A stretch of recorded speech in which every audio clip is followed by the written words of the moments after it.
এই যে নৌকা বাইস কয় না, এটা হলো সেই বাইস নৌকা, ঠিক আছে, প্রতিযোগিতার নৌকা, 100 ফিট লম্বা নৌকা। তো এটা 50 ফিটও বানায়, কেউ আরও বেশিও বানায়, কেউ কম বানায় নৌকা। এটা বিভিন্ন সাইজের তৈরি। আপনি নৌকা কোন জায়গায় চালাইবেন, হ্যাঁ, আপনি কি সমুদ্রে চালাইবেন নাকি নদীতে চালাইবেন নাকি সাগরে চালাইবেন নাকি কোনো বিলে চালাইবেন, তো ওই হিসেব করেই আকার বানায় আর কি। কেউ 50 ফিট, কেউ 100 ফিট, কেউ তারও বেশি। হ্যাঁ, তো এইটা হলো প্রতিযোগিতার লোক হিসেবে আর কি বানানো হয়। মূলত প্রতিযোগিতার নিয়ম ও ধরনের উপরে নির্ভর করে, মানে কত ফিট, আপনার কত লোক বা জায়গার যে জায়গাতে চালাবেন ওটার সাইজ কত, এই সব কিছুর উপরে ডিপেন্ড করে এই নৌকাগুলো তৈরি করা হয়, ঠিক আছে। এই নৌকাগুলো বানায় উপরে, তারপরে নিচে কলা গাছ দিয়া এটারে নদীতে বা যেই জায়গাতে নিব ওই জায়গাতে নেয়।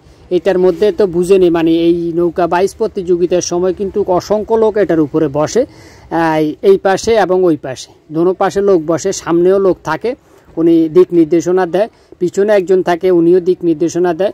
সবাই একসাথে হুইসেল মারে, মানে পানি যে ক্রস করে আর কি, ওইটা একসাথেই মারে, কে কার আগে যাইতে পারে। এখানে হলো প্রতিযোগিতার জন্য এই নৌকা। এই নৌকাটা আসলে অন্য কোনো কাজে ব্যবহার হয় না, শুধুমাত্র প্রতিযোগিতা। এক একটা প্রতিযোগিতায় অংশগ্রহণ করতে যেমন হিউজ পরিমাণ টাকা লাগে, আবার এই প্রতিযোগিতায় পাশ করলেও হিউজ পরিমাণে টাকা পায়, ঠিক আছে, মানে নৌকার টাকা উড়ি যায়। আর এইসব নৌকা বানাইতে কিন্তু 1-2 টাকা না, লক্ষ লক্ষ টাকার ব্যাপার স্যাপার, সব কাঠের উপরে তো।